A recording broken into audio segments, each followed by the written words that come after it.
What we're going to be doing today, first of all, we are going to take a look at a code that you haven't seen before, ASME 2-D. ASME 2 is in a whole bunch of different, has a whole bunch of different sections. So there's ASME 2A and B and C and D.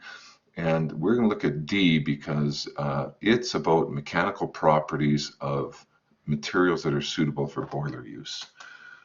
So this is ASME 2D, is sometimes just called materials.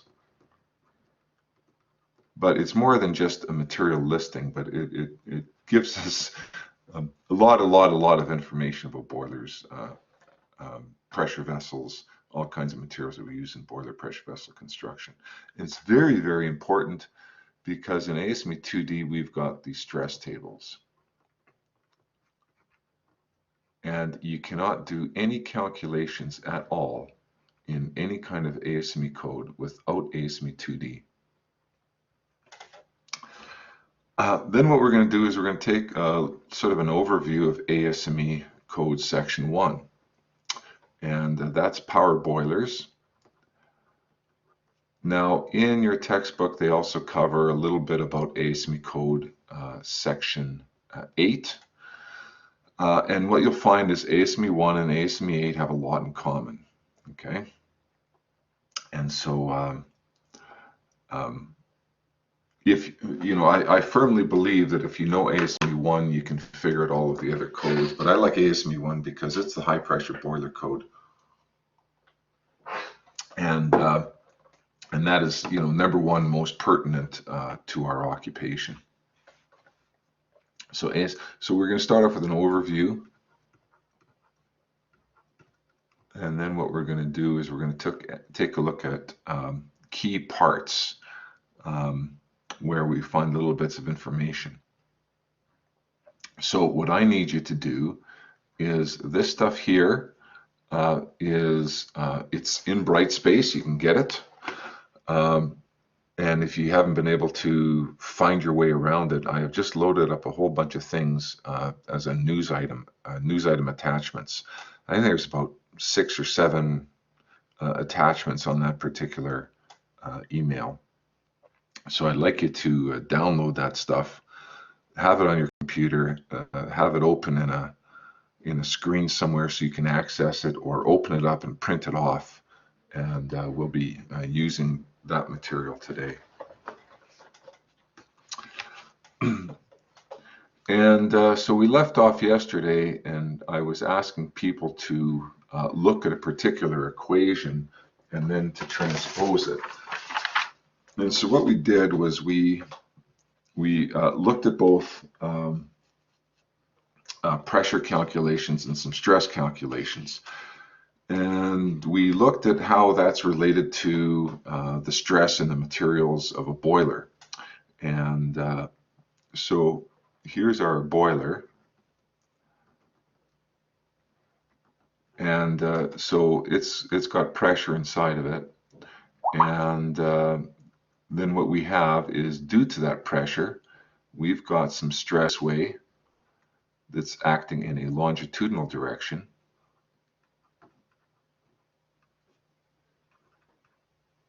A longitudinal force. Longitudinal means along the axis of the shell. So that's the axis of the shell. And the longitudinal force gives us longitudinal stress.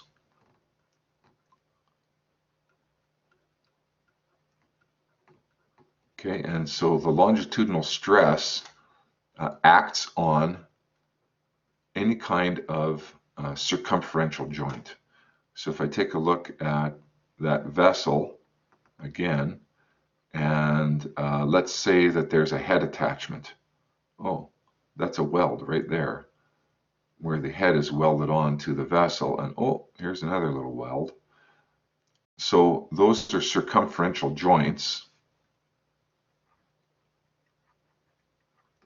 I'm just going to call it a circ joint.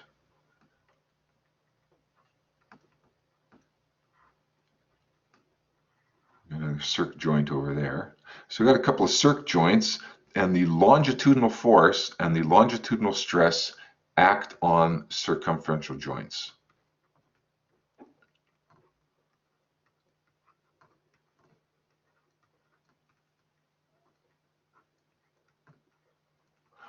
Now, we also have other stress in the shell, and again, it's due to the pressure acting on it, and we can think of it as being acting in a circumferential direction. So we're going to call that circumferential stress. I'm just going to call it circ stress because circumferential takes too long to write. So circ stress, okay. And this stress arises from circumferential force.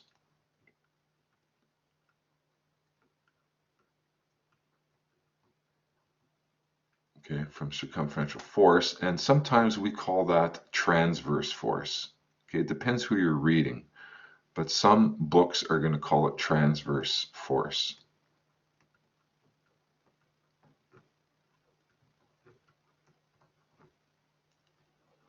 And so then this transverse force, or the circumferential force, acts on longitudinal joints.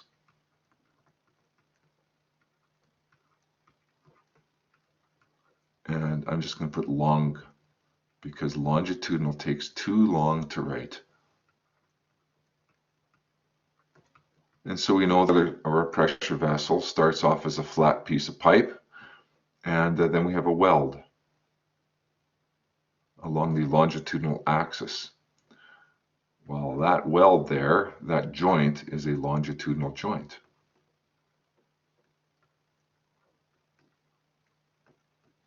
Okay, so we got two forces that are acting simultaneously, and so when you think about it, a piece of boiler metal is a membrane, and so the combination of these two stresses is called membrane stress.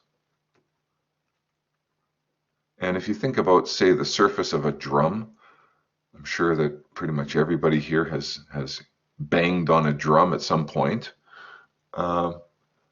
You know that the drum is a membrane. It's I don't know, some kind of material. Back in the olden days, I guess it was like an animal hide stretched out. And so then the stretching it out in every single direction is called membrane stress. And because this is cylindrical, we have this hoop of material. And so for pressure vessels, we call that hoop membrane stress. So just so you're aware about that. Now, this stuff here I've covered in fairly great length. Actually, what I did was yesterday I posted up. Yesterday, everything went wrong for me. Everything went wrong. So, and I tried to post something up yesterday, and I did in fact succeed at posting it. And it turns out that what I posted was an old document, and I couldn't find the new one. So I ended up revising the old document. The old document had some errors in it. So there's a document up there on Brightspace that really covers a stress analysis of shells and how the ASME code formulas, the basic formulas are derived from the concept of hoop membrane stress. Okay, so we do this analysis in the longitudinal and the circumferential direction, and we determine what part of the shell is the weakest. Is it weakest in which of those two directions is it weakest? And then we base the maximum allowable working pressure on that. Any questions about that? I know I'm kind of squirreling on you here, right? I was just going to announce what we're going to do, but boy, I just got right into it. So I'm going to turn off my video because I think it uses too much bandwidth too. So I think you'll have a more satisfying experience if I turn that off.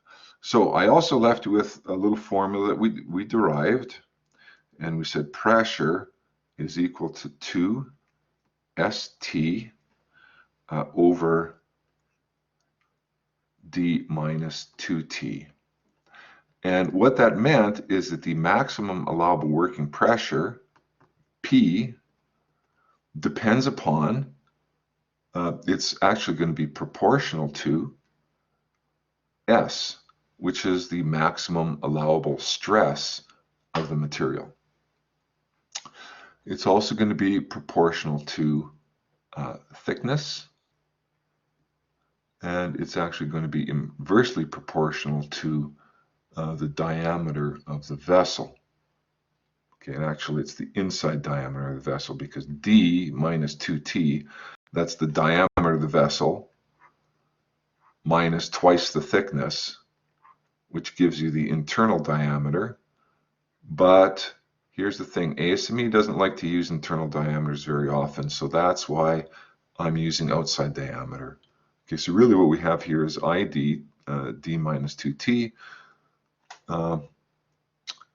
and I didn't say proportion to ID. What I should actually do here, hang on a second, we got to correct that.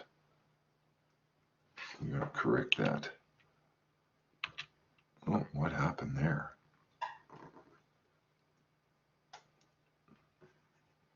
My screen just zoomed super big there for a second. So it's actually should state it's inversely proportional to the inside diameter, 1 over ID. Okay, so really what we have are three main things. How strong is the material? How thick is the material? And what's the diameter of the material? Yeah, what's the diameter of the vessel that we're building? Okay. And what I asked you to do was, I said, transpose that equation and solve for t. So let's take this equation here and solve it for thickness. Because from a design standpoint, okay, this is the way a designer approaches boilers and pressure vessels. They have to find a material that's suitable for the service conditions. Okay, they need something for a super high pressure boiler. They need a super strong material. They need it for a superheater. It's got to be something that's really, really good at high temperature. So they select a material for the service conditions. Check. Then what they do is they say, well, how big does this boiler have to be? How much steam am I making per unit time? How big does this air receiver need to be? Okay, so, oh, there's our diameter. Then what they know is how much pressure does this thing have to operate at? So they know pressure, boom. So what they really want to do is solve for thickness. That's what they want to do.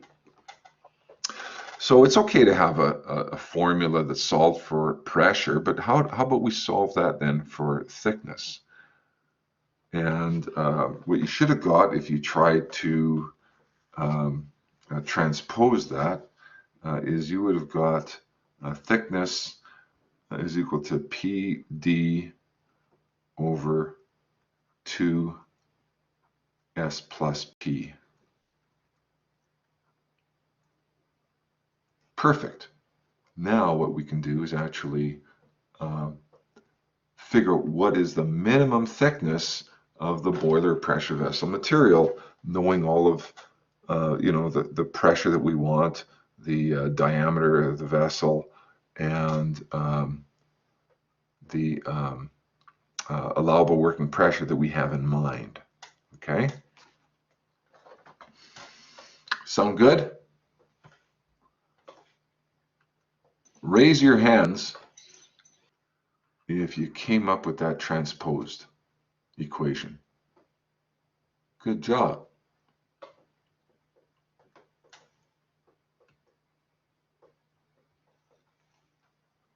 Excellent. Yeah, it's a tricky transposition, right? It's a little bit tricky because we've got t in a numerator and we've got t in a denominator, and that's what we have to solve for. So a little bit tricky. So let's now go to ASME 2D, which is materials. and I got to figure out how I'm going to share this. ASME.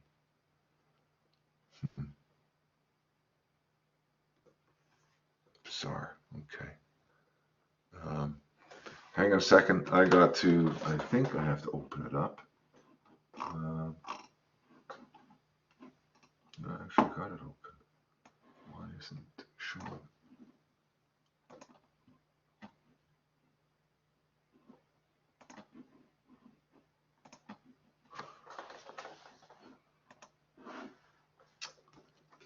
All right, let's give this a shot again.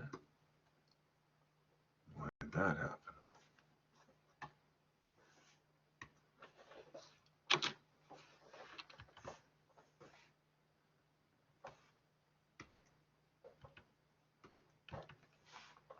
Huh.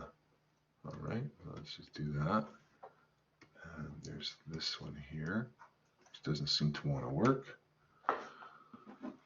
I'm trying to open up the ASME2 mini ASME2.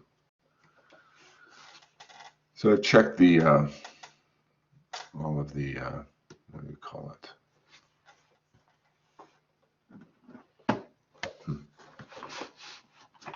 The rules for copyright infringement, and by providing you with that content, I'm not messing up any copyright stuff.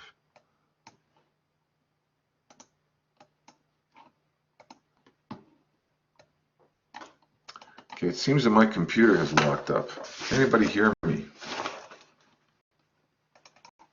Yeah, I can hear you. Yeah, we can hear you. Yeah, we can hear you. Okay.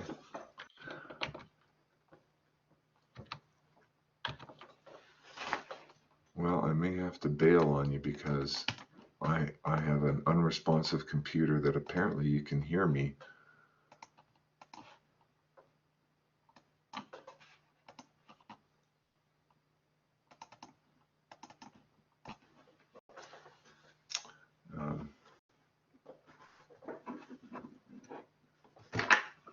Let's try this.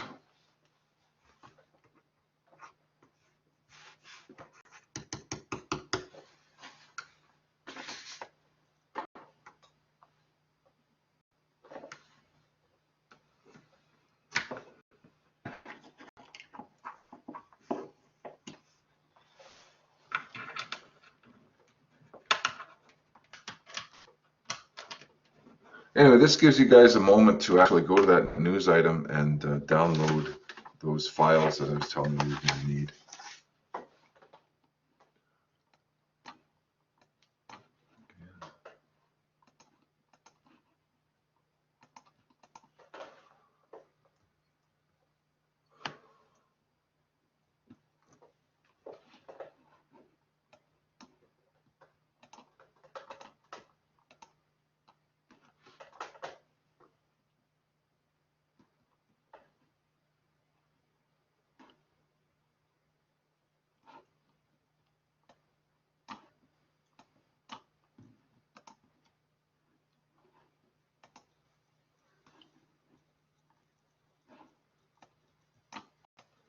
Really, really bizarre.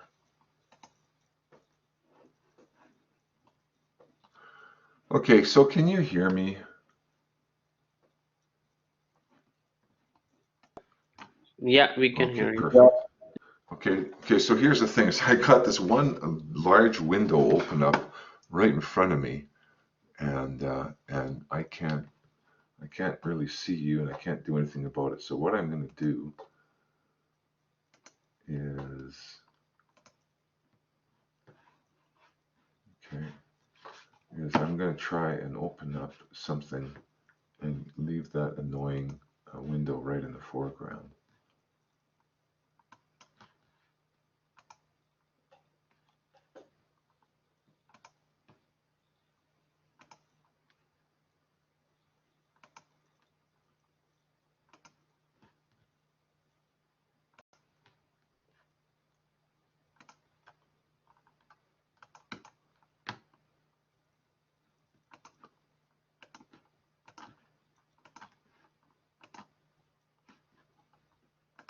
Still working at it, folks.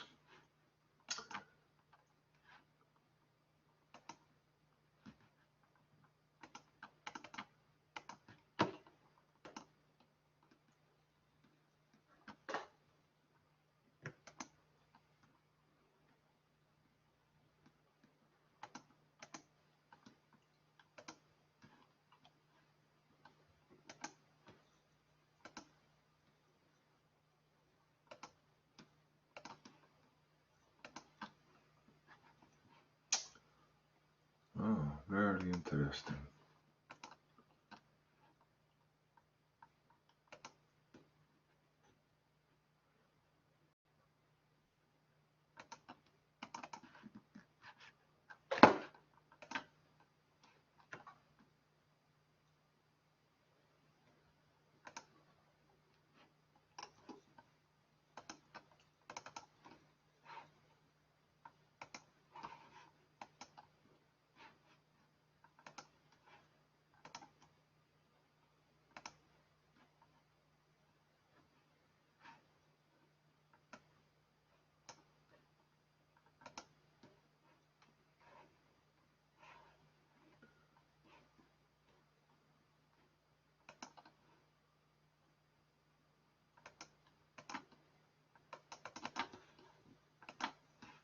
Okay, I think I'm gonna have to bail on you guys and come back because, like I said, I can't do much of anything right now. So you can hear me, which is wonderful, but I'm gonna bail and we'll see you back about 5 minutes. Okay, we'll make this our break.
I'm back.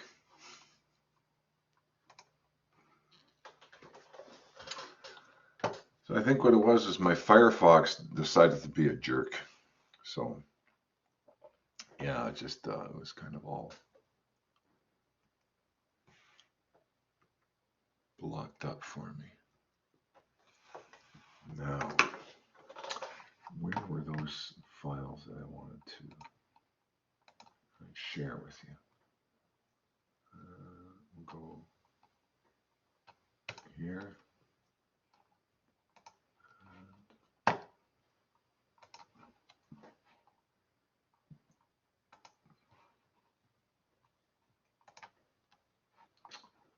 And we'll go there.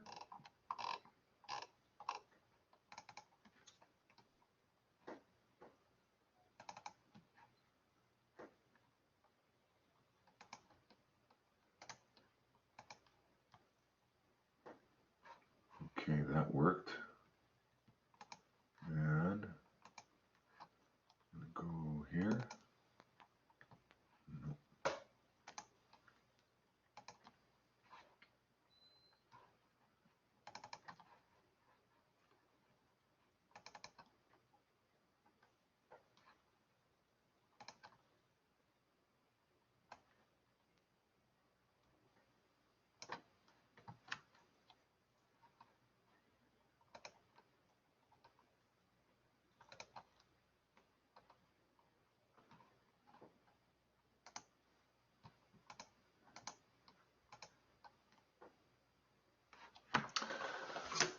Okay, let's see if I can share this stuff now. No, it's just not going to play nicely, is it?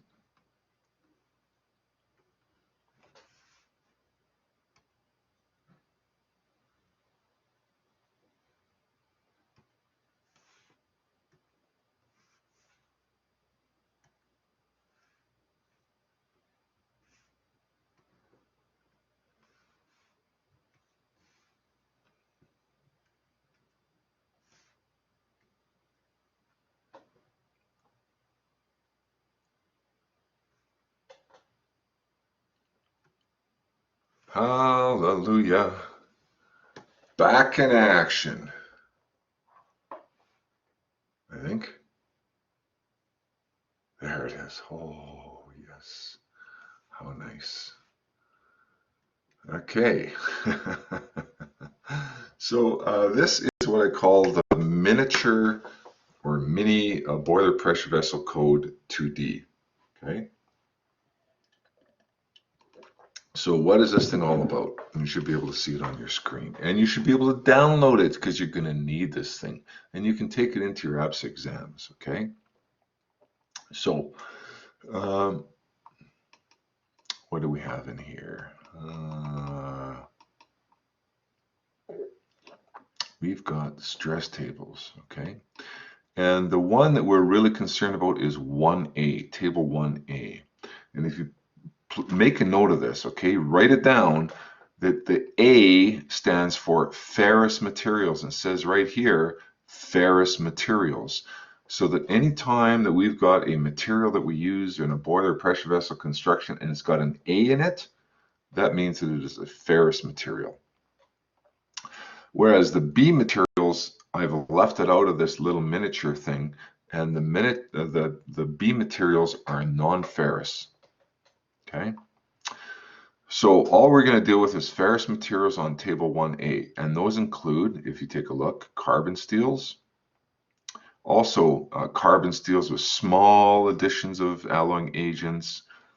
It also has carbon and half molybdenum steels, chromium steels, including ferritic stainless steels, manganese steels, silicon steels, nickel steels, and on and on and on. Okay, so basically anything that has got 50% or more iron content is going to be considered to be a ferrous material.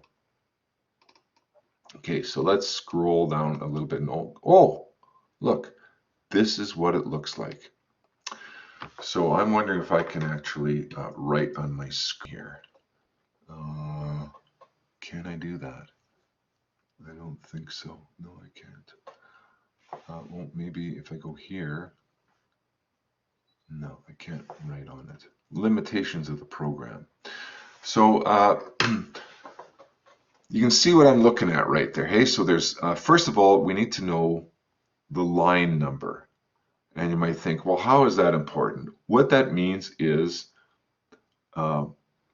this particular material, a carbon steel, which is a a flat sheet of metal known as SA1008 has all of its information on line 1. Why do we need to know that? Because the table that you're looking at spans page after page after page. So there it is again. This is the second page, and if I want to find that material, now I don't know what the material is, but I know what the line number is. So that's the first 2 pages. Here's the third page, line 1. And there's the fourth page, line 1. Okay, so very important that when we find the material that we're thinking about using, we have got to make note of the line number, and then we carry that line number through to get all of the data about that particular material. So what I want to do is look down a little bit at, okay, let's take a look at some of these product forms. So we see that there are sheets. Okay, that's flat material that we have to roll into the cylindrical shape. Or what we can do is we can forge it into a head. You know, a formed head might be ellipsoidal or, you know, semi-ellipsoidal shape. It could be hemispherical. So that would be, we start off with a flat piece and we form it into the final shape, right? We also have bars. And a bar would be maybe used for a stay. So let's say that we're staying the flat surface of a fire tube boiler tube sheet. We would use bar material. Now take a look at this material here on line 4. It says welded pipe, known as SA134. Okay, welded pipe. All right. We've got plate. And actually what I should have said was plate is what we form into boilers. And we've got welded tubes. Okay, so we've got pipe material and we've got tube material. So these would be used for boiler water, for example, or perhaps fire tubes. Some tube is welded along its length. And if you guys recall from last year for the 4th class, you learned about piping. You learned that some tube and some pipe is welded and some of it is seamless. So it could be made by a hot piercing. So if we go a little bit further, we can see, well, some of these materials are seamless tubes. Welded pipes, if we keep going down. You get to line 20, you get seamless pipe, and on and on and on. So that's what is meant by product form. Exactly what is the product that we're looking at, okay? So let's, for example, take a look at a material that is pretty common for boilers. It's a carbon steel material. It's plate, and the material is known as SA285. Okay, SA285, the S means that it is a material that has been reviewed by it's been reviewed by the American Society of Mechanical Engineers. How do I zoom with that stuff? Okay, so that's what the letter S means. Letter S means ASME approved. The letter A means that it is a ferrous material. Okay.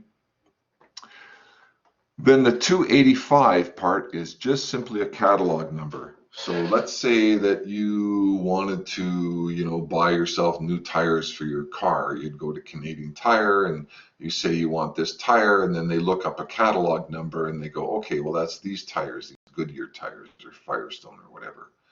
And it's the same thing. Well, where does it get the 285 from? It gets the 285 from an organization called the American Society for Testing and Materials, and we call it ASTM. So ASTM is an organization that tests materials. They bend it, they stretch it, they pull on it, they do creep testing, they do, you know, corrosion resistance testing. They do any kind of test you want. ASTM will test it. And if that material is in their catalog, they give it a catalog number. So this particular material on line 6 is called SA285, but in the ASTM catalog, it's just called A285. Okay? The reason it has the S is because ASME likes it.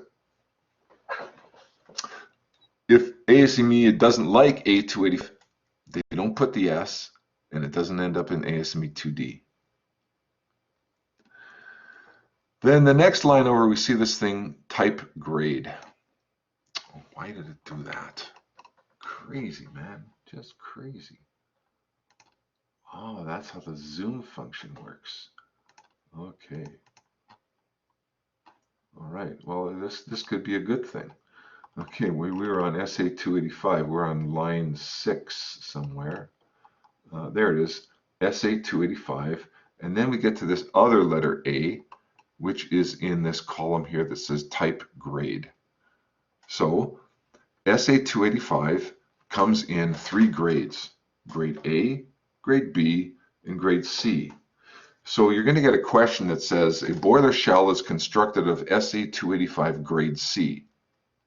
That means we got to look somewhere else, because every single grade of metal is going to have slightly different mechanical properties. Okay, so SA285 is kind of like the family, and then the type or the grade is kind of like, well, how do the children in that family behave? And so we've got kids that behave in a different manner. And SA285 grade A is not the same as grade B, and it's not the same as grade C. Make sense? Am I making sense? Yes, yeah. Yeah, you're making sense. All right. Okay, so again, we're on line 6 here. This is SA285. And I don't want to zoom anymore, but I did. I don't know how that happened. Okay, SA285, and we're going to keep zooming along here. And then there's a whole bunch of stuff that we don't really need to know too much. However, there is this thing, P number and group number. Now, P number stands for parent material, and write that down.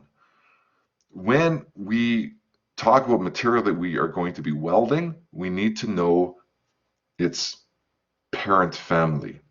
And so a mild low carbon steel that has no other significant alloying agents in it is a P1 material. And when we get into the welding stuff, we're going to look at ASME 9. ASME 9 refers to a material's P number. And the question is, well, how do I find out the P number of a material? You go to ASME 2D. There you go. There's your parent number. Now let's go to page width. So that's pretty much all of the stuff there on line 6 of the first page. Let's go to the second page, and we're going to find line 6 again. Here's line 6, and right beside it, it says that that material, SA285 grade A, has a minimum tensile strength of 310 megapascals. So you know what that is, that's the ultimate strength. And it's got a yield strength of 165 megapascals. So in other words, what we're looking at are the results of multiple tests of a material of that particular chemistry. There you go. Now, let's zoom along here. And the next 4 columns are the applicability and maximum temperature limits. The letters NP means it's not permitted, and SPT means it's only permitted if you're going to support the boiler with it. Okay? So we got different codes here. We've got ASME code section 1, we've got ASME code section 3, section 8 division 1, and ASME 12. So if I want to use this ASA 285 on line 6, we know it's got a particular minimum tensile strength, and it has to in order to be called SA 285 grade A. It has to have a yield strength of at least 165 megapascals. Otherwise, they can't call it SA285 grade A. And can I use it for ASME 1 construction? Well, all of these materials here are not permissible, but when I get to line 6, it says, well, it just gives me a number, and it gives me the number 482. 482 then is the highest. It means, yes, you can use it for ASME 1 for power boiler construction, but you can't use it above 482 degrees Celsius.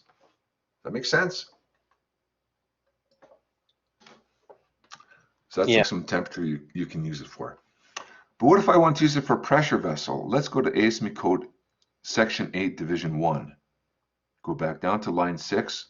Oh, yes, it's permitted for ASME code section 8 div 1 to a maximum temperature of 482 degrees Celsius. So I could make a pressure vessel out of this stuff too. I don't have to use it for a boiler only. I can also make a pressure vessel.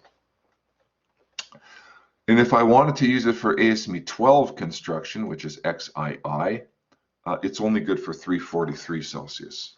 Okay. Now I think what ASME 12 is, and I'm not certain, maybe somebody could do a quick Google of that, but I think ASME 12 is nuclear code.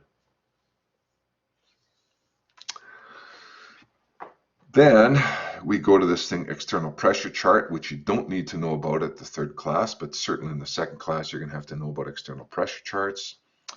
And then there are some notes, and the notes are G10 and T2. So it's a good thing to write down because it's going to tell you to look for some extra details in those areas, G10 and T2. And I'll show you where to find those.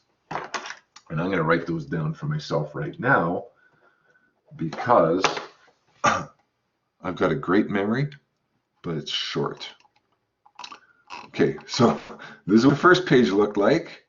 Okay, product form, spec number, nominal composition, type, grade, and P number. That's what the 2nd page looked like. And this is what the 3rd looks like. Again, we're going to find line 6 and we're going to follow line 6 across. So this is called Table 1A. Table 1A says these numbers are the maximum allowable stress values, abbreviated with the letter S, for ferrous materials.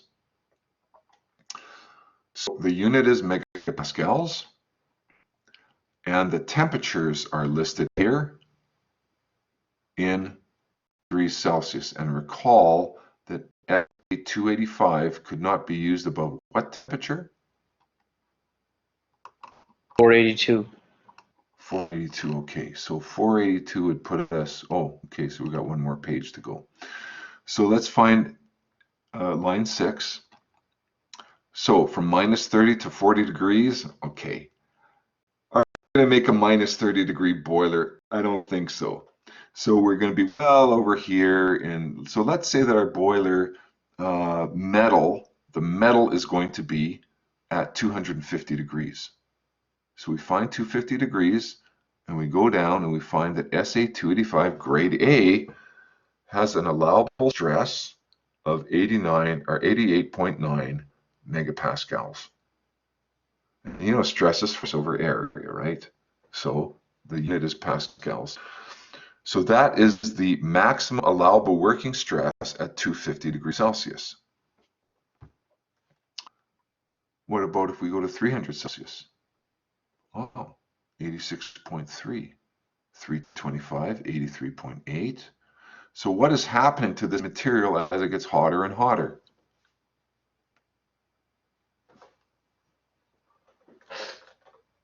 Weaker. Exactamundo. It's getting weaker, right? So because it's getting weak, then this is what we know about steel, right? The hotter it gets, the weaker it gets, until you reach a point where it's not permitted.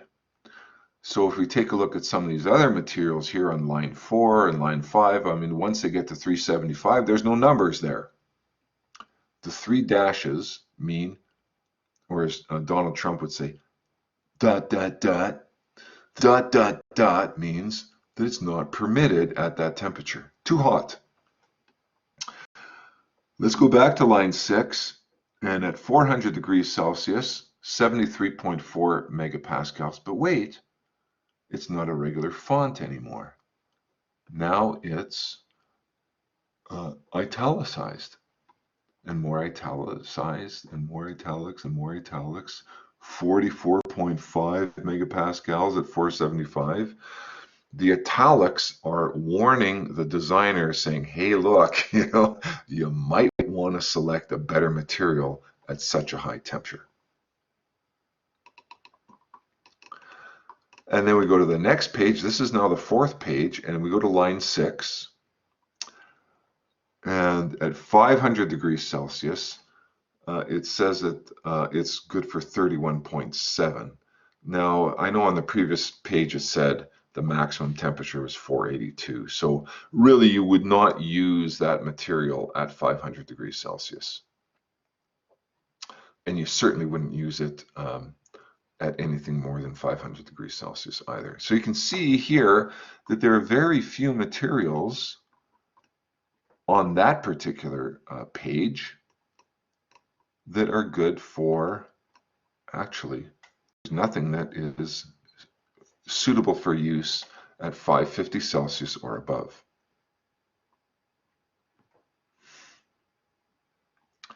Now let's go to the next page. Oh, the next page starts off with a whole new listing of materials. So I want you to take a look at line 3. Line 3 is SA285, but now it's a different grade. It's grade C.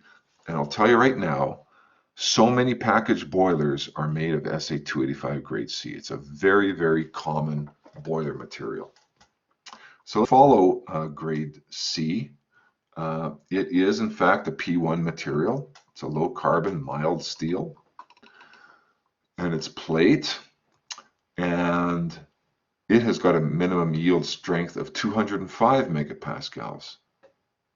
So if you compare it to the grade A, it was 165, but this stuff here has a greater minimum yield strength. It's also permitted under ASME code section 3, okay, which is kind of interesting.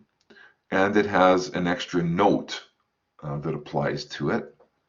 Okay, so we said that 283 had notes G10 and T2.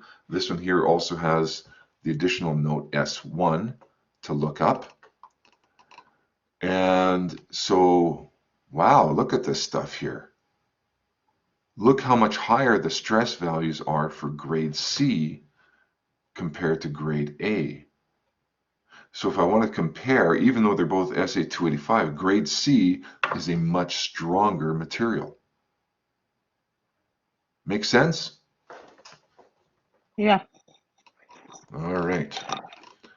So, and again, I mean, it's not good for over 482 Celsius. So let's keep going on here.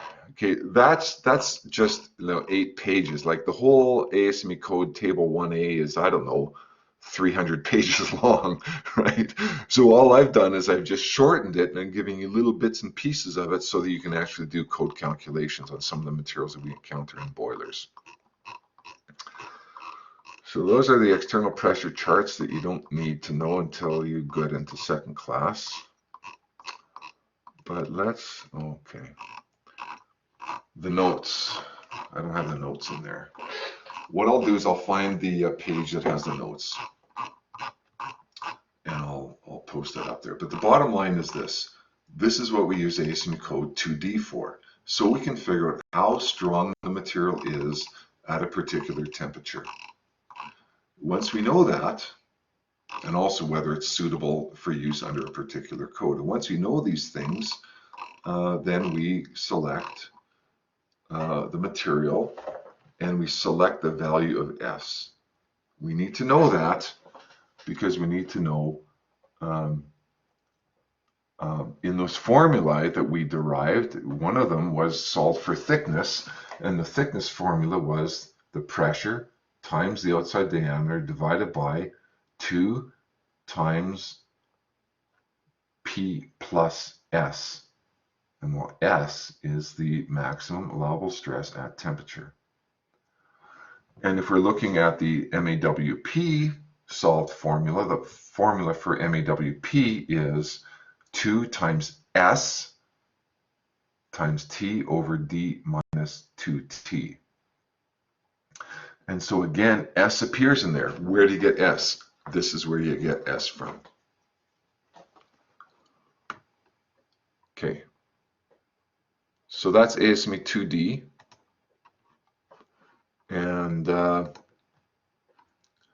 so let's take a little moment. What I'm going to do is, again, share something with you. ASME 2D worksheet, okay? So again, this is available for download. And this is a little bit of a hunt for you, a little bit of a search.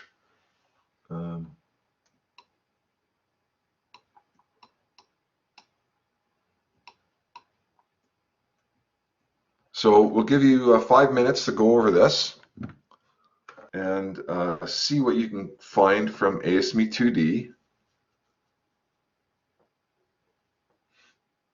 And we'll reconvene at, let's say, 5 after noon. Okay, so 12:05 we'll get back together. See you in a bit.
We're back. So, during our break, I mean, you could have flipped through that little mini ASME 2D and, realize that this exercise was made for people who actually purchase the Pan Global Academic Supplement. So there's a lot more materials in the, not the academic supplement, in the Pan Global academic extract, the ASME extract. So this material is in the ASME extract volume 2 if you do actually go and buy the Pan Global stuff. So here are your answers, and now you know where you find the stuff. So if you're checking SA192 is seamless tube, very common tube material. The allowable stress of SA285 at different temperatures. You can see how the temperature declines from 108 megapascals to 97.8 megapascals at higher temperature. Question 3 says how much chromium is in SA234 WP12? Not sure if that's in the little mini that I posted. That material might not be there, but this Yeah, it's particular not in there. one, it's not in there. Yeah, Hey? Yeah, okay. it's not in there. Yeah. Okay, but so under chemical composition, that's one of the columns that'll have this type of information. So this stuff here is 1% chromium, 0.5% molybdenum. It's good for use up to 650 Celsius, and at its highest temperature rating, it's 7.4 megapascals. But still, that's pretty hot, So, okay, question number 3. I know SA53 was on your list, on the mini one, right? Yeah. Why wouldn't? Not grade B. Yeah. Not grade B. We didn't have grade B, but I Okay, saw so the SA53. SA53A we have, but they all are pipe. So I said it's just a pipe. So yeah. Right. Yeah, that's right. It's pipe, So that's why you don't use it for boilerplate. But actually, it's kind of interesting because there are some boilers that are made out of pipe. So I know in the 4th class they have these tubeless, vertical tubeless boilers made by Fulton. And those things here are basically just a great big pipe with a little pipe inside for a furnace tube. So uh, so who knows? It might be used for boilers, but it's not plate material. It's pipe. What about SA192? Is that on the list? Yeah. Okay.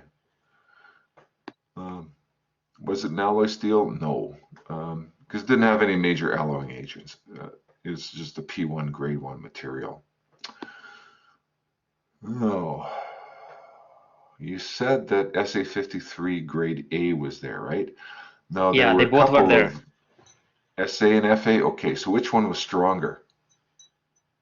SA seamless because other one is welded. And Exactly. also their maximum allowable stress for a seamless is more than the FA one, the welded one. Right. So, this is the thing. You learn about that in 4th class, and we're going to return to it a little bit this term about pipe. But the teacher may have told you last year that there's grade S, uh, grade E, and there's grade F. And so here we've got SA pipe is grade A seamless. FA pipe is what's called furnace butt weld. So the F stands for furnace butt weld. Now that is the absolute weakest form of making a pipe. That stuff is horrible.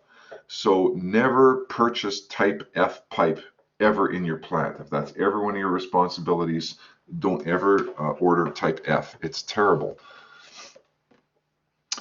Then as for question number 7, what do all of the P1 materials have in common? Well, they're all plain carbon steel. So enough of that. That was just sort of your introduction to ASME code 2D, and now you know what it looks like, and you know how to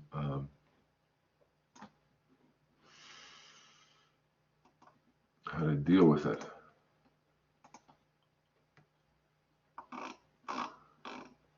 Oh, look at that. That automatically popped up. That's freaky. It wasn't supposed to do that, but I'm so happy that it did. Okay, another one of your handouts then is ASME Code Section 1. And first of all, we should know that ASME Code Section 1 is divided up into a whole bunch of parts. And one of the most important, maybe if the most important part of it, is part PG. P stands for power boilers, and it's sort of a reminder that you're in ASME Code Section 1. And the G stands for general requirements, which means that are you making a fire tube? Are you making a water tube boiler? Are you making an electric boiler? What exactly are you building? Well, this is the part of the code that has all of the rules, pretty much, okay? So it's sort of like this is the law, and then we get into other little parts like part PFT. Well, part PFT are specific applications for fire tube boilers.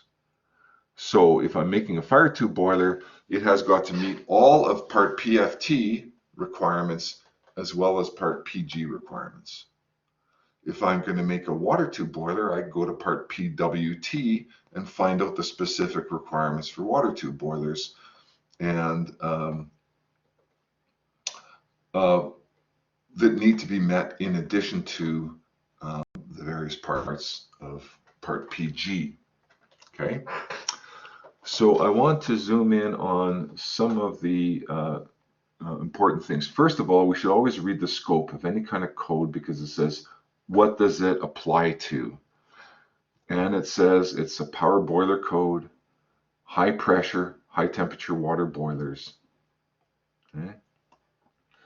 And then there's stuff about the service limitations, which really kind of falls under the scope. So if you ever get an ABSA question that says, this boiler operates at 200 psi and makes steam. Is it a high pressure boiler? Or is it a low pressure boiler? Is it a power boiler or is it a heating boiler? Well, this tells you what the service limitations are. So a power boiler develops pressure at greater than 100 kPa, or it makes hot water at more than 1.1 megapascals, or at a temperature higher than 120 degrees Celsius.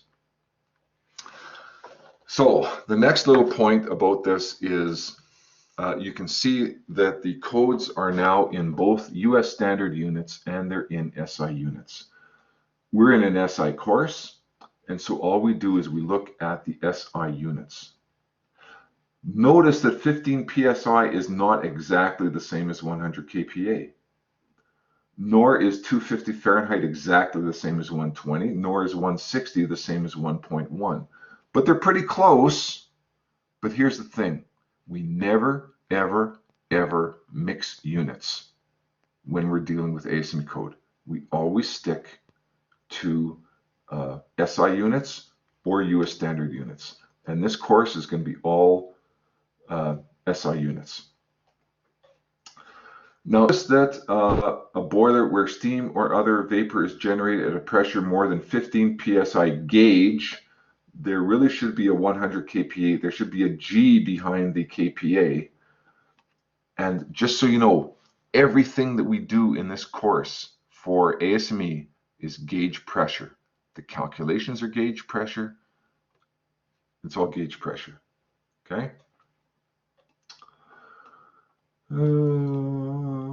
Okay, so what else have we got here? Units. Okay, it says either US or SI units can be used, but it's expected that a single system of units shall be used for all aspects of design. Okay, that's the expectation. Stick to a unit system and don't piss around. Now, we know what plate is. So there is a section here, PG6 plate, which is good to know because it tells you what are all of the permitted specifications if you're going to make a boiler out of rolled plate. Of these, the SA285 is very, very important, but also SA515 and SA516, very, very important in boiler construction. And I think that you'll find that the fire tube boiler and the Cleaver Brooks boilers on the 4th floor, I think, are SA 285 grade C. And I think that the boilers on the main floor, the water tubes, are 515 or 516, one or the other. Here's the point. PG6 says steel plates, whether exposed to fire or products of combustion, or whether or not exposed, like we don't care what you're using it for, steel plates shall be of pressure vessel quality according to one of the following specifications. So codes have mandatory and non-mandatory language. Whenever you see the word shall, that's must. Means you cannot deviate from that. They're telling you it's got to be one of those materials if you're going to make a boiler. Sometimes you see non-mandatory language which says the word may.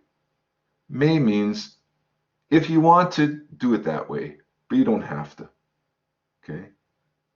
So always key in on the word shall. Shall is a mandatory requirement of the code. And so what this is saying under PG6, for plate, it's got to be one of those grades of steel.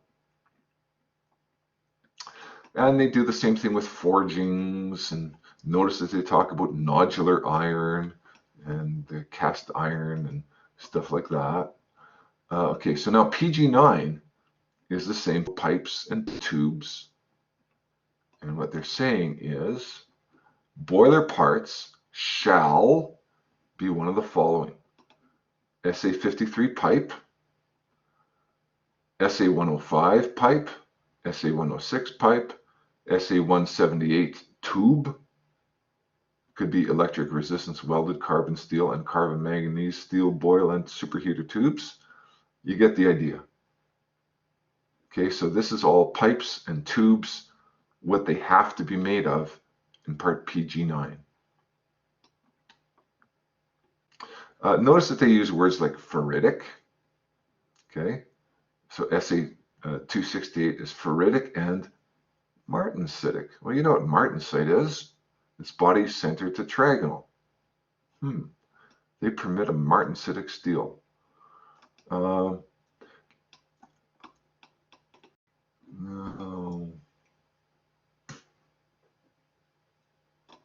And then they got stuff for once through boilers and on and on. So PG9 is very important when we want to select a material for tubes and piping. Notice PG 9.2 is specifically about superheater parts. Now here's an interesting word. Look at SA 213 on the bottom of page 4. It uses the word austenitic alloy steel. And you know what austenite is? Austenite is face-centered cubic. So this is very important, and write this down. Open up your little books and write this down right now. We said that austenite forms above the upper critical temperature. Actually, it occurs above the lower critical temperature, and then the conversion is complete.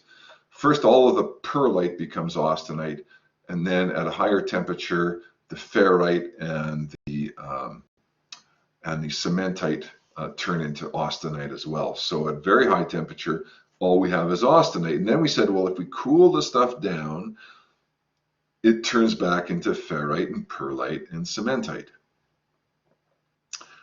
But we can add alloying agents to the steel that keep it austenitic all the time. At low temperature, medium temperature, high temperature, it's always austenite. That then is called an austenitic steel. And what's added?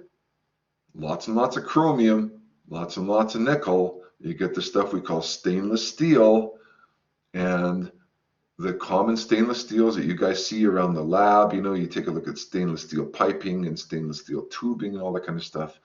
It's either going to be 304 or 36 stainless, and those are both examples of austenitic stainless steel. So, if you recall, under corrosion, we said that austenitic stainless steel cannot be used for boiler parts because of chloride ion corrosion. So stress corrosion cracking caused by chloride ions. But wait, austenitic stainless steel is permitted for superheaters and reheaters. Okay, the reason is it's not exposed to water, so it will not be attacked by chloride ions and will not sustain stress corrosion cracking.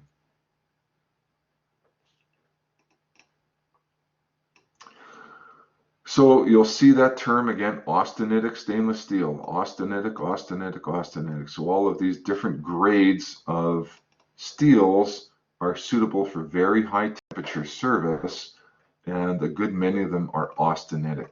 So in other words, they do not go through phase changes when you heat them up or cool them off. They always are face-centered cubic. Okay, tubes, tubes, tubes, tubes, tubes. Okay, the next part of ASME code section 1 that I would look at is PG16, which is some design stuff.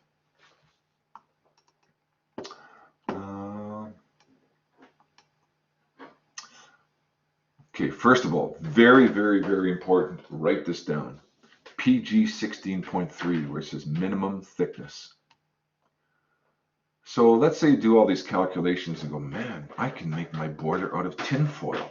I can make it like 1 millimeter thick. Wouldn't that be crazy? Well, it would be crazy. So the ASME codes have these empirical rules. So it's like, yeah, you can calculate 1.2 millimeters thick if you like. But if it's plate, it must have a minimum thickness. So key in on this. This does not refer to tube. This does not refer to piping. This doesn't refer to castings. Specifically, it's plate. How do we know it's plate? We go to ASME 2D, we look up the material designation, it says this stuff is boilerplate. And the minimum thickness for boilerplate is 6 millimeters. So if I come up with, I do my calculations, I come up with a minimum thickness, says that it's 5 millimeters. I go, oh, I can use 5 millimeter thick metal to make that boiler. No, you cannot. The answer is 6. Okay? Makes sense? But then it goes on to say, okay, then it goes on to say if you attach stay bolts or through stays or something like that, where you're staying a flat surface and you have to attach a stay, at the top of the page it says for stays, 8 millimeters minimum thickness. Now I did say that you can use pipe for a boiler shell. So when pipe larger than NPS 5 is used in lieu of plate for the shell of cylindrical components under pressure, its minimum wall shall not be less than 6 millimeters. So if you're going to be substituting a great honkin' big pipe for a boiler shell, and a lot of manufacturers do that, then they're saying, okay, the pipe as well has to meet the minimum 6 millimeter thickness requirements. So that's a very important one. PG 16.3, know that one. Now PG 16.5 is going to come into effect whenever we do pipe thickness calculations. And it says that there's under tolerance on pipes and tubes. So here's the thing. Or as Joe Biden would say, here's the deal. Is pipes and tubes have got a nominal wall thickness, and you've looked it up in your academic supplement, and it'll tell you, well, this is the wall thickness for, 5-inch in Schedule 40 NPS 5 pipe. Here's his wall thickness. Yeah, with nominal. And the word nominal means only in name. So there is a permissible under tolerance, which means that, okay, this pipe is supposed to be 4 millimeters thick, but it doesn't have to be. It can be less than that and still meet the requirements of the code. And so usually it's 12.5%. So what that means is that the designer who's ordering tube or pipe has to anticipate that the manufacturer of the pipe or the tube is going to make it as thin as they possibly can. So you have to anticipate a 12.5% under tolerance typically.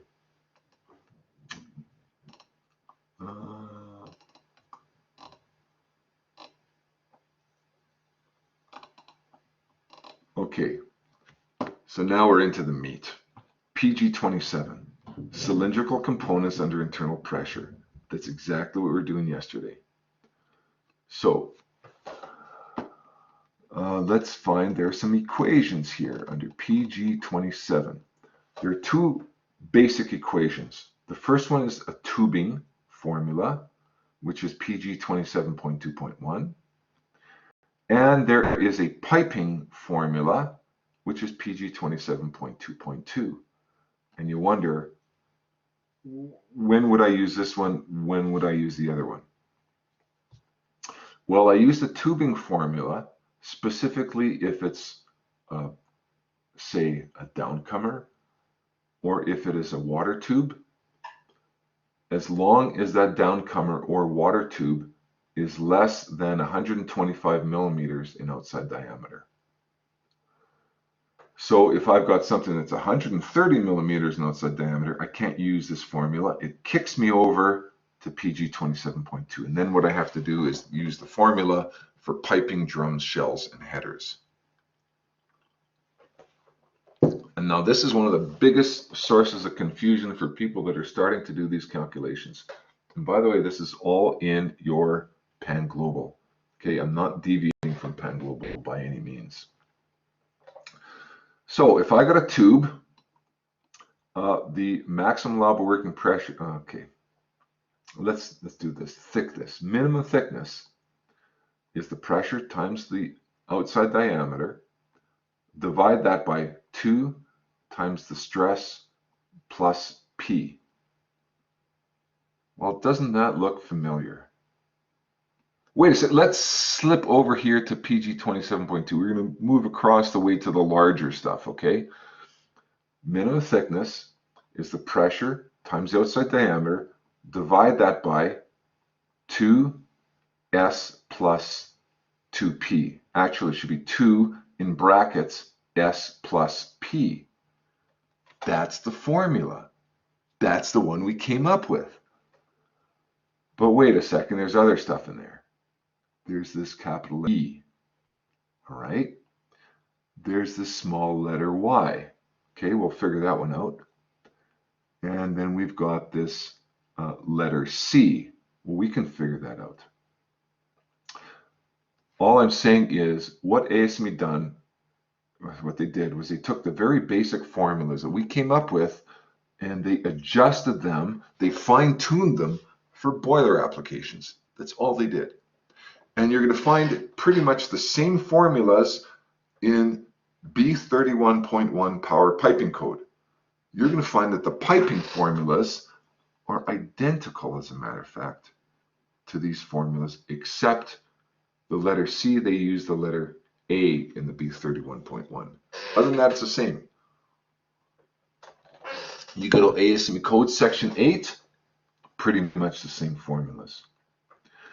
You go to ASME code section 4, heating boilers, and heating boilers has somewhat more simplified, but it's the same theory that we just finished covering about membrane stress. Now, in particular, these formulas are based upon circumferential stress. These formulas are saying, and I should say circumferential hoop membrane stress. What these formulas are saying is the magnitude of the force trying to split the shell on the longitudinal plane is about double that of the circumferential plane. And so therefore, we're going to ignore the circumferential plane. These are based upon the strength of the weakest course. In other words, they are based upon the strength of the weakest plane in a pressure vessel. So think about this. I got a pressure vessel that's made of a shell, it has a longitudinal joint, and I put 2 heads on the end, and each head has a circumferential joint. The stress in the longitudinal joint is about double that in the head attachments. So that's what these formulae are based upon. Now, let's go into the tubing land here. Minimum thickness is the maximum working pressure, P, times the outside diameter, D. Divide that by 2 times the allowable stress times W plus the maximum working pressure plus 0.005 D plus small letter e. And we don't know what any of that stuff is, right? So let's go to, I gotta see, I'm going in the wrong direction.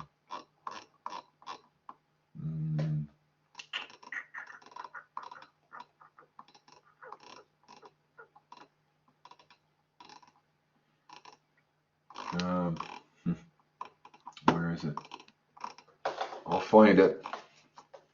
Ah, here it is. Symbols. God, I knew it was right there. Okay, so here's the formula, PG 27.2.1, and then here are the symbols, what each one of those letters mean, and more. Okay, so not all of these letters in this list over here appear in this formula. Some of them only appear in that formula. So here are the symbols. Wherever you see a capital letter C, well, we don't see that one, do we, in that formula? D, outside diameter cylinder. Unfortunately, it doesn't tell you what unit to use. So make a note. Capital letter D is in millimeters. Letter E, small letter E, is a thickness factor for expanded tube ends. What they're saying is if you are expanding a tube into place, you have to add additional thickness, because when we put the 3-roll expander into the end of the tube and we exceed the elastic limit of the material and we cause it to hang on really tight to the boiler shell, we're actually going to reduce the thickness of the tube. Well, the small letter E is here in the thickness formula. So the thickness is calculated by a base formula, but it's also got an additional thickness if you are expanding it into place. But maybe you're not expanding it into place. Maybe you are welding the tube onto nozzles that are welded on the shell. In that case, you don't have to add small letter E. Then this formula has this 0.005D, and that is just simply ASME said, boy, if you do this formula here, you're going to get really, really flimsy material. So we're going to have to add just a little bit of material for structural stability. And somebody said, well, how much would be suitable? And someone said, well, how about we increase the thickness by 0.5% of the diameter? And then all these guys, probably they were all guys, stood around scratching their head and said, oh yeah, that sounds good to me. 0.5% of the diameter, that's cool. That'll make the tube stronger. So that's what they did, right? There's no science behind 0.5% of the diameter. It was just a number that they came up with. They thought, well, that sounds reasonable as an additional thickness to that you calculate using this flimsy formula. Then the last thing is this little letter W. Okay, well, we know what S is. S is the maximum allowable stress value at the design temperature of the metal as listed in the table specified in PG 23, and that's actually ASME 2D. E is the maximum allowable working pressure, CPG 21, it tells you what that is. T is the minimum required thickness, and then it says the W. W is the weld joint strength reduction factor. Oh. So I need to know W, the weld strength reduction factor. So let's go to PG 26. There's actually a table PG 26, which is the weld strength reduction factor to be applied when calculating maximum allowable working pressure or minimum required thickness of components fabricated with a longitudinal seam weld.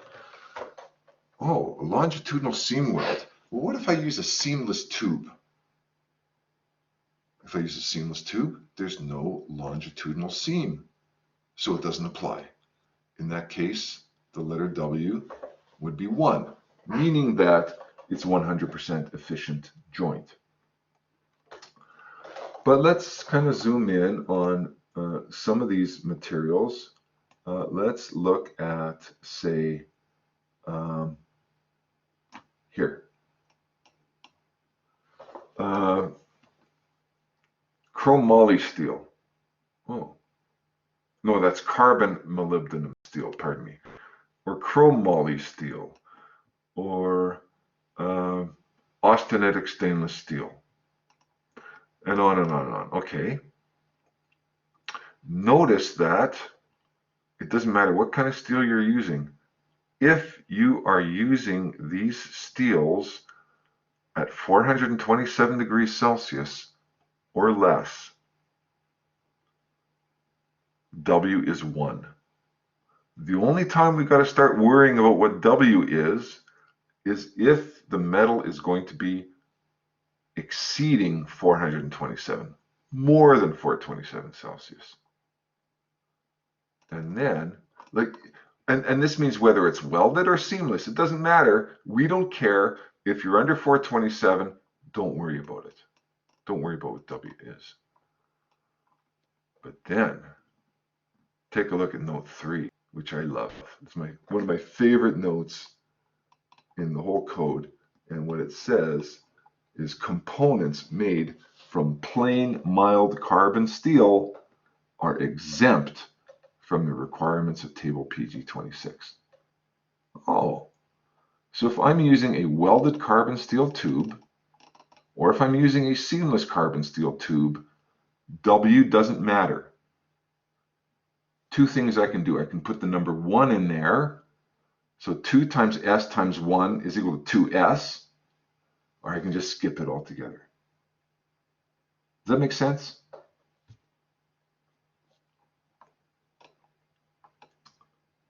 Yes. Okay. So now for each set of these formulas, for the tubing and for the piping drum, shell, that type of formula, they direct you where to look for additional information. Okay. And there's a whole big list. There's PG 27.4.1, 0.2, 0.3, and on and on and on. And this is where you've got to be like a racehorse, okay? You got to put blinkers on, or blinders. Those are the things on the side of a horse's head so that the horse only looks straight ahead and doesn't look to the side, okay? You just got to look ahead. And that means only 27.42, 44, 48, and 49 apply. None of the other ones apply. So let's see what 27.4.2 is. 27. No, we don't look at that one. No, don't look.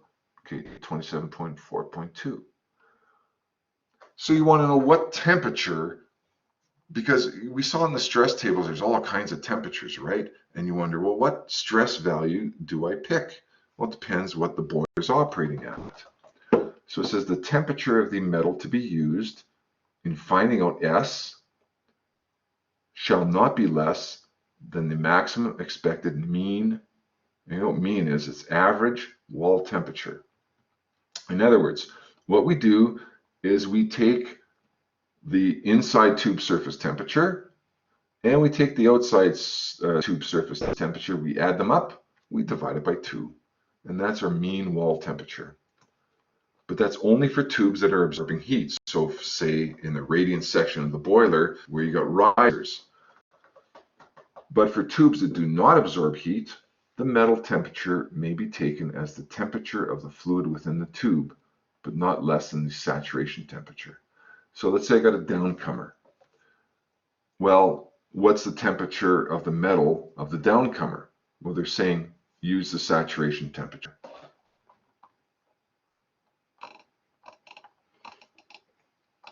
Then the next says look at 27.4.4. So what is that one? So 27.4.4 is this one over here.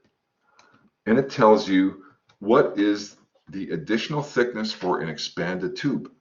And what it's saying is some tubes don't need additional thickness for expanding. Some of them do. And so now we have to go through this determination process. So it says E is equal to 1. 1 what? 1 millimeter. So make a note of that. That's important. E is either going to be 1 millimeter or it's going to be 0 millimeters. It's never a half millimeter. It's never, 0.9 millimeters. No. E can only be 1 or it can only be 0. So let's start with 0. No, let's start with 1. E is equal to 1 millimeter over a length at least equal to the length of the seat. What's the seat? The seat is the thickness of the tube sheet. So if you've got a tube sheet that's 11 millimeters thick, that's the seat.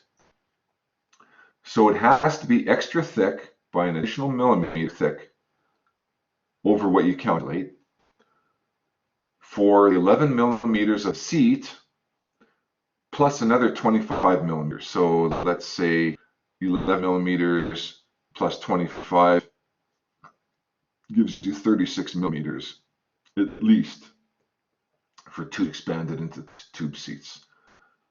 What they're saying is that the tubes don't have to be thicker the entire length. Imagine a utility boiler that's 8 stories tall, and that 8-story tall boiler has expanded tubes, and they do the calculation exercise and they come up with they say, oh, you need an extra millimeter of thickness, and then the boiler manufacturer goes, wait a minute, I know what that thickness is for. It's because I'm expanding the tube and it's going to be thinned out. But why do I have to make the whole length of the tube, the whole 8 stories? Why do I have to make that an extra millimeter thick? How about if I just make it thick at the ends where I'm actually expanding into the steam drum and the mud drum? So then ASC scratches their head and they go, yeah, that sounds reasonable. So just make it an extra millimeter thick, but it has to be over the entire length of the tube sheet. How thick is your tube sheet, Joe? Well, it's 25 millimeters thick. Well, you got to make it a millimeter extra thickness over that 25 millimeters, plus thicker where it sticks into the boiler and thicker where it sticks out of the boiler too. So we'll say an extra 25 millimeters over the thickness of the tube sheet. And that, my friends, is what is meant by E is equal to 1 millimeter over a length at least equal to the length of the tube seat, plus an additional 25 millimeters for tubes expanded into the tube seats. Except, here's the big except, it's 0 for tubes expanded into the tube seats, provided that the thickness of the tube ends is not less than the following. So what you have to do is figure out how big the tube is. Is the tube a 32 millimeter tube? Well, if you've done the calculations and that tube is at least 2.41 millimeters thick, you don't have to add 0. But if I do the calculations and that tube comes out to be 2 millimeters thick, then you have to add 1 millimeter. But that's for 32 millimeters and smaller. So between 32 and 50 millimeters, you have this next one here. If your tube is 50 millimeter OD tube, and you calculate that the tube is 2.8 millimeters thick, you don't have to add. But if you're below 2.67 millimeters thick, you have to add a millimeter. You get the idea. And it just goes on and on and on until it makes you sick. And then you get to the last one here. E is also equal to 0 for tubes strength welded to tube sheets, headers, and drums. Okay. So if I'm going to weld the tube onto an existing tube stub, or if I'm going to weld the tube directly to the drum, I'm not expanding it, therefore 0 millimeters. Now at the 3rd class level, I'm going to tell you right off the bat, you are only going to be doing calculations for strength welded tubes. That's all there is in the curriculum. So don't worry about expanded tubes. Just keep in mind that if a tube expanded into place, it may require additional thickness because the act of expanding it makes it thinner. So 4.8 and 4.9, let's look at those quickly. For 4.8, it says you can round up. You can round up the maximum allowable working pressure by 0.1 megascales. Isn't that funny?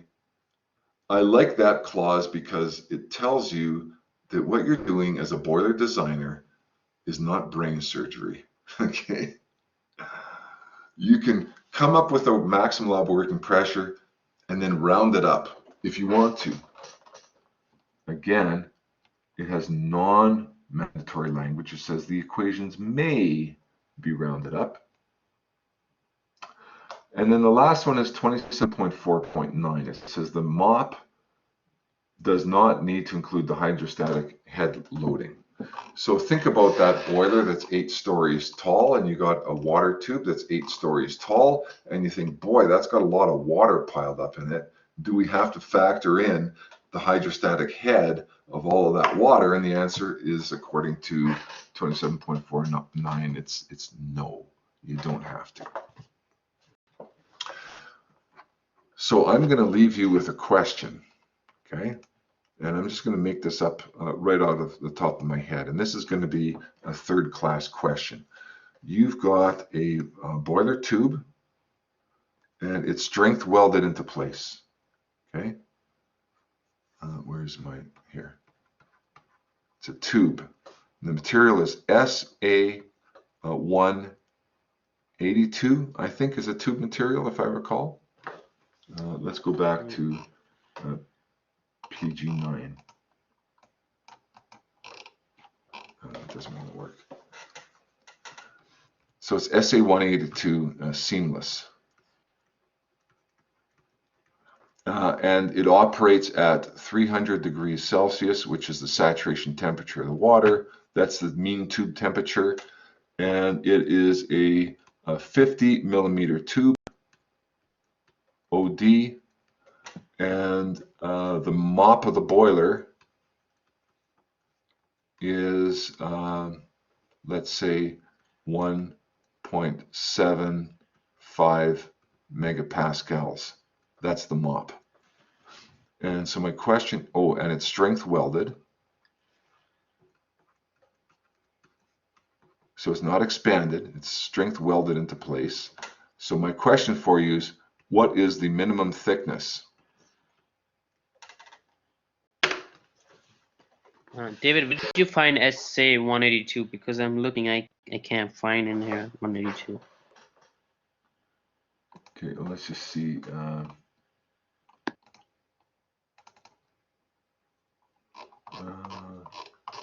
Okay, I got it open now. SA. I'll find another material that's for sure in there. Seamless 192. SA 192. That's what I was thinking of. 192. So SA 192 Yeah. seamless tube. It's in there. Okay, thanks. So I know the material, I know the temperature, I know the outside diameter, I know the value of P, capital letter P, I know that it's strength welded. Maybe what we can do is, no, we're out of time. I'll leave you with this. In the meantime, download that stuff and look it over and have some fun with it. Okay, thanks, David. Bye, everyone. It's been a blast. Bye.